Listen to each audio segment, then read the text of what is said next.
अभी आपको खबर देंगे, चेयरमैन पीसीबी नजम सेठी की वज़ीर आज़म से मुलाकात हुई है और मुलाकात में पाकिस्तान क्रिकेट बोर्ड के उमूर पर बातचीत हुई है। एशिया कप और वर्ल्ड कप से मुताल्लिक वज़ीर आज़म से मुशावरत की गई है। पीसीबी मैनेजमेंट कमेटी से नजम सेठी ने आगाह किया। वज़ीर आज़म शहबाज शरीफ ने नजम सेठी की कोशिशों को सराहा है। चेयरमैन पीसीबी नजम सेठी की वज़ीर आज़म से मुलाकात हुई है और मुलाकात में पाकिस्तान क्रिकेट बोर्ड के उमूर पर बातचीत हुई है। एशिया कप से मुताल्लिक वज़ीर आज़म से मुशावरत की गई, वर्ल्ड कप से मुताल्लिक वज़ीर आज़म से मुशावरत की गई। पीसीबी मैनेजमेंट कमेटी की कारकर्दगी से नजम सेठी ने वज़ीर आज़म को आगाह किया।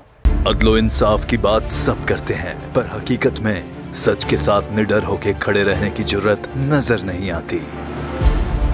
बोल ने तश्कील दी 10 कोर्ट रिपोर्टर्स की टीम, जो केस की बेस तक जा पहुंचे। पैनल पे सफ़े अव्वल के legal experts, court round up, Neelam Arshad के साथ सिर्फ बोल पे।